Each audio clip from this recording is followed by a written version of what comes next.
Saya di Jogja berteman banyak para profesor, para doktor, termasuk akademisi sosial yang mungkin pernah di mana-mana. Pernah tanya saya begini, Bapak, kenapa Anda baca kitabnya referensinya luas kok tetap NU katanya. Terus saya bilang, problemnya apa sebagai NU? Biasanya terus mereka mengutip sekian makalah. Kebetulan makalah itu provokatif dan siapapun yang baca makalah itu pasti menjadi NU, tak jamin ya.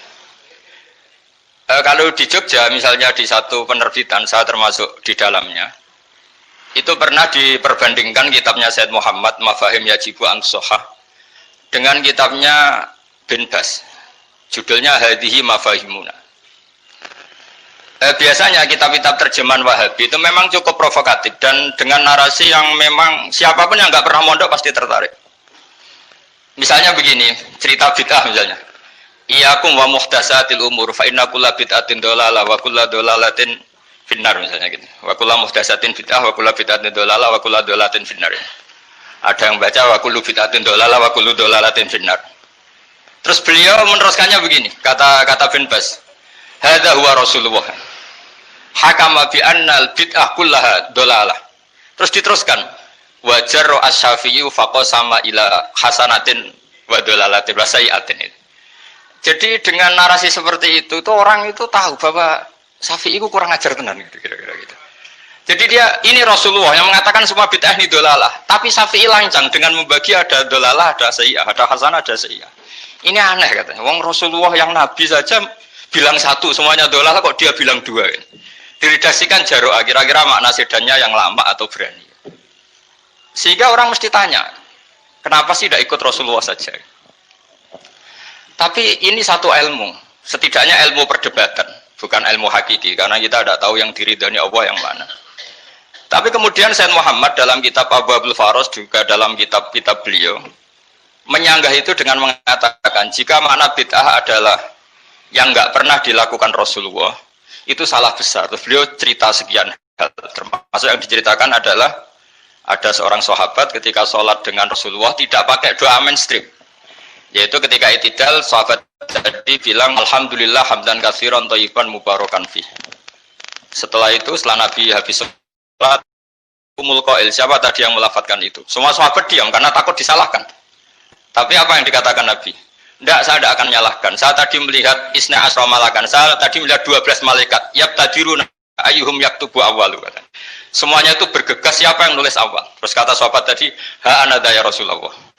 Padahal ini satu kalimat yang bahkan Rasulullah tidak mengajarkan. Dan Rasulullah bahkan iskal. Kenapa ada kalimat itu? Tapi toh dibenarkan oleh Allah dan Rasul.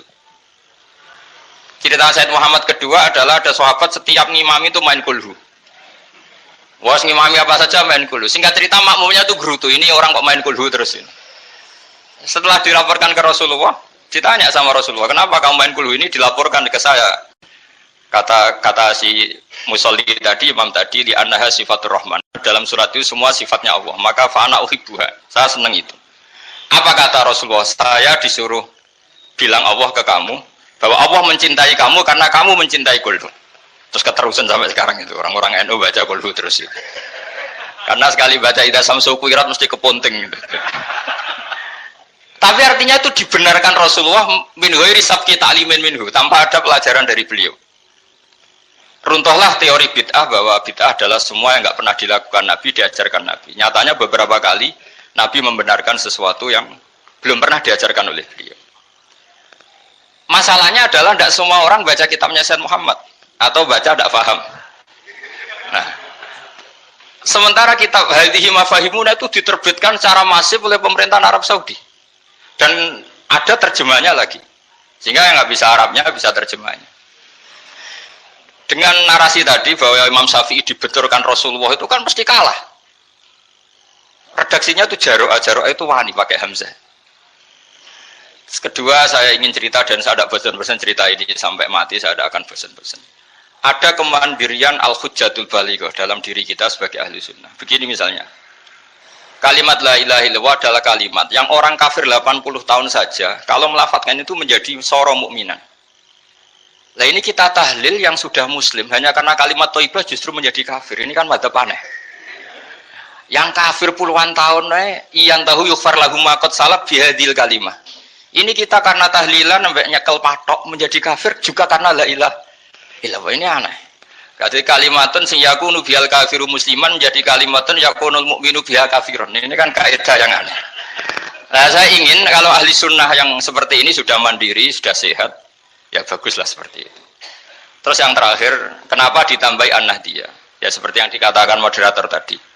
Di terminologi internasional itu kalau ahli sunnah pokoknya yang tidak sabus sahabat ahli sunnah. Sehingga Wahabi, Muhammadiyah, Ikhwan semuanya ahli sunnah wal jamaah.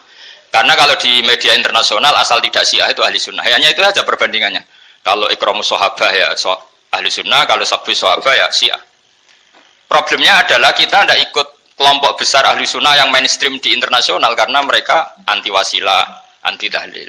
Sehingga terus Indonesia bilang ditambahi ahli sunnah wal jamaah an-nahdiyah. Yang kira-kira mungkin Gus Yofur.